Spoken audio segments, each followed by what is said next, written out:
Selamat datang di Wangsa Dunia, channel horor yang membahas cerita mistis pendaki gunung. Tapi, sebelum masuk ke cerita, tak ada salahnya tekan like dan subscribe. Selamat mendengarkan kisah mistis pendakian horormu.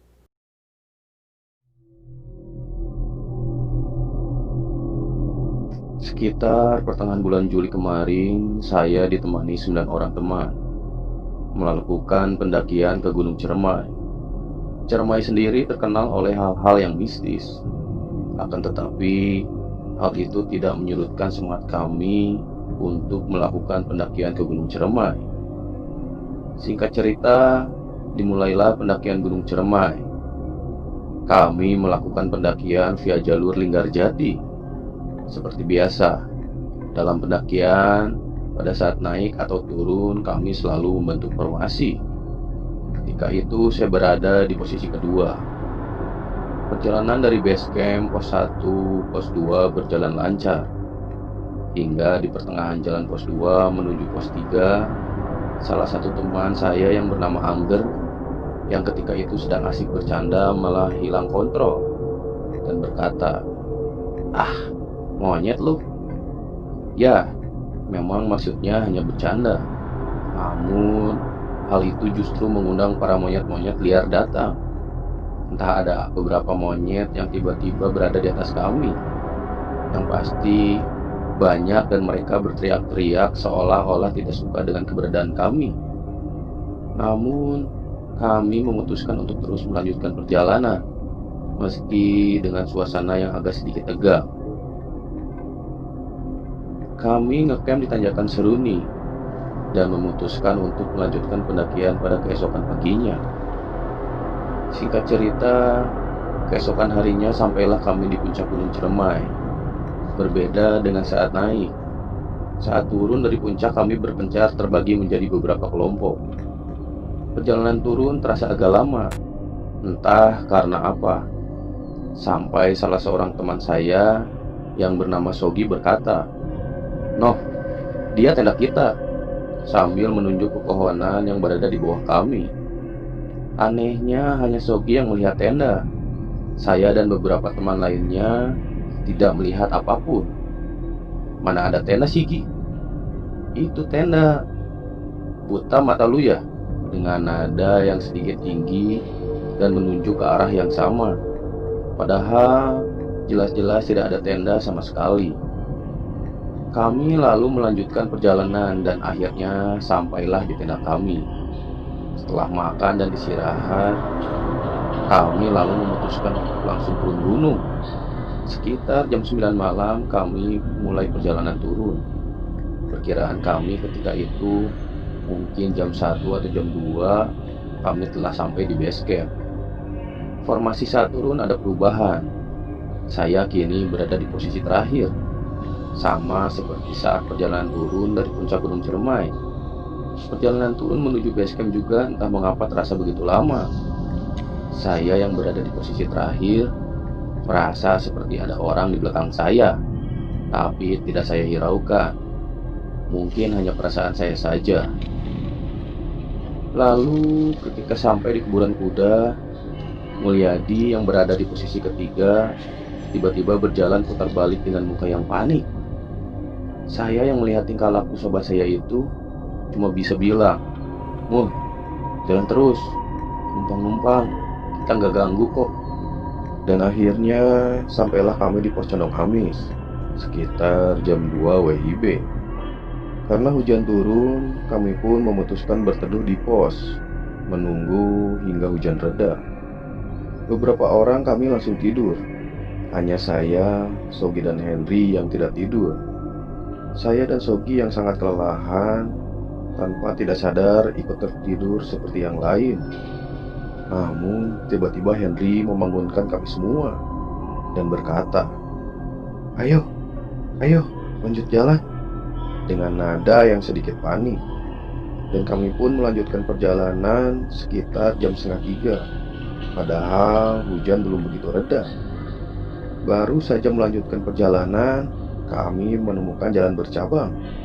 Henry dan Alam yang berada di posisi paling depan saling beradu pendapat. Sementara saya hanya diam dan merasa sosok yang mengikuti saya dari tanjakan Seruni mulai memanggil-manggil nama saya. Namun saya coba tidak hiraukan, mungkin hanya perasaan saya saja. Setelah perdebatan yang cukup alot, akhirnya kita sepakat memilih jalur kanan, jalur yang dipilih Henry. Anehnya, jalur itu sedikit berbeda seperti jalur yang kita temui pada saat naik. Namun, kita tetap meneruskan perjalanan. Mungkin kami hanya berbeda jalur, mungkin ini jalur lama. Begitulah yang ada dalam pikiran kami saat itu. Kami juga berpikir kami nggak mungkin nyasar selama kita masih di jalur masih banyak jejak-jejak manusia. Tetapi jalan yang kami lewati seperti berputar. Saya dan beberapa teman lain merasa kita sudah 3-4 kali melewati jalur yang sama. Padahal lampu kota sudah sangat terlihat. Sampai akhirnya kami break karena azan subuh sudah berkumandang. Setelah azan selesai, kami melanjutkan perjalanan. Tetapi ada sedikit perubahan formasi. Henry yang berada di posisi paling depan diganti oleh Kosim, dan Henry lalu berpindah berada di depan saya. Dan anehnya, setelah Henry dan Kosim berpindah posisi, lampu kota pun tidak terlihat lagi. Dan tidak lama kemudian, kami langsung bertemu dengan pos Leuweung Datar. Namun berbeda dengan pos Leuweung Datar ketika kami naik. Pos Leuweung Datar yang ini jauh lebih kecil. Di sanalah saya lebih yakin kalau kita turun melalui jalur lama. Tak lama kemudian kita memasuki area pohon pinus. Dalam hati saya sangat bersyukur. Akhirnya sebentar lagi sampai di pos 1. Karena saya melihat ada warung dan seperti ada penghuninya. Tidak jauh dari situ ada gubuk yang sudah reot dan sudah mau rubuh. Dan di situ pula suara sosok yang mengikuti saya menjadi semakin keras dan semakin jelas bahwa yang mengikuti saya adalah sosok perempuan. Suara itu kemudian berpindah dari belakang menuju samping kanan saya. Tetapi saya tidak ingin menoleh dan menghiraukan suara tersebut. Saya berusaha tidak panik. Tetapi Henry yang berada di depan saya ternyata juga ikut mendengar suara itu. Bedanya, Henry menoleh ke arah kanan dan menyenter arah kanan seperti mencari sumber suara tersebut. Tidak lama kemudian Henry jatuh. Tidak jauh dari tempat Henry jatuh, saya ikut terjatuh. Bedanya, saya jatuh lebih parah, sampai terguling-guling, seperti ada yang mendorong dari belakang. Kaki saya sedikit terkilir, tetapi keadaan memaksa saya berdiri dan tetap melanjutkan perjalanan dengan kaki terpincang-pincang. Dan akhirnya ketika jam 6 pagi, kami sampai juga di pos 1 Cigunar, jauh meleset dari perkiraan awal kami. Pada saat istirahat di pos 1, ada seorang laki parubaya menghampiri kami dan bertanya, "Dari atas, jam berapa?" "Oh, jam segini udah sampai," tanya si Abah sambil tersenyum. "Jam 9 malam, Bah." "Waduh, lama banget ya."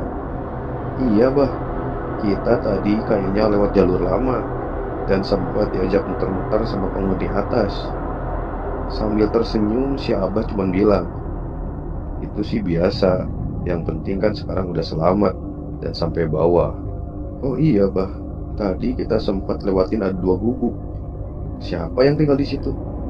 "Oh, gubuk itu dulunya warung, sekarang udah tutup. Orangnya tinggal di Kalimantan.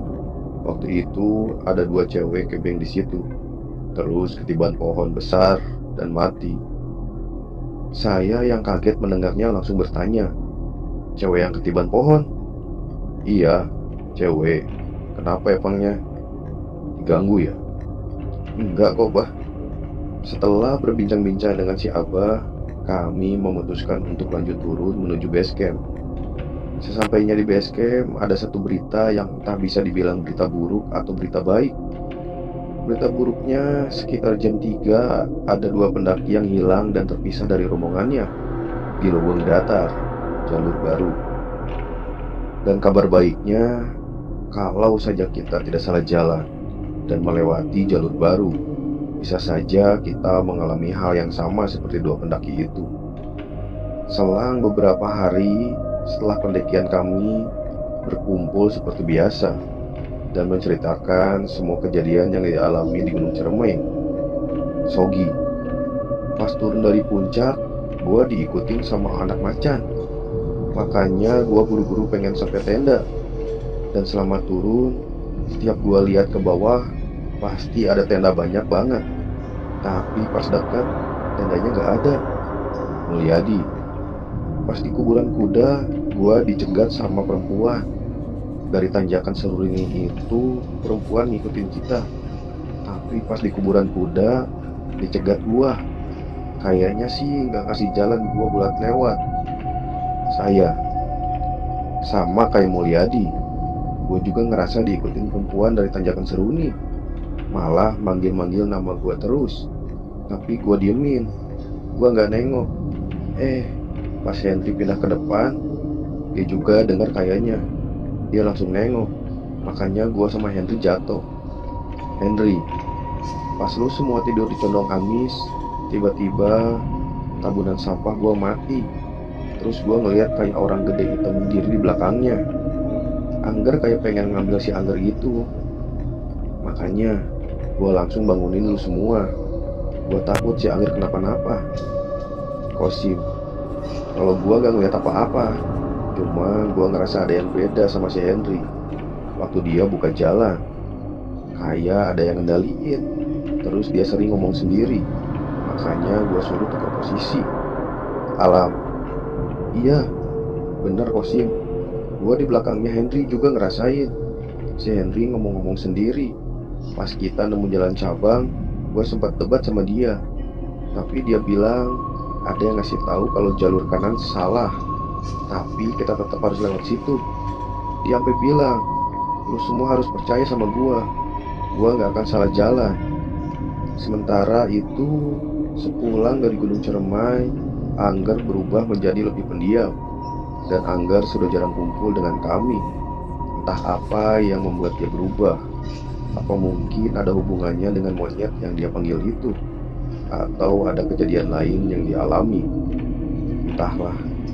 Yang pasti ada banyak pelajaran yang kami bisa ambil dari pendakian Gunung Ciremai.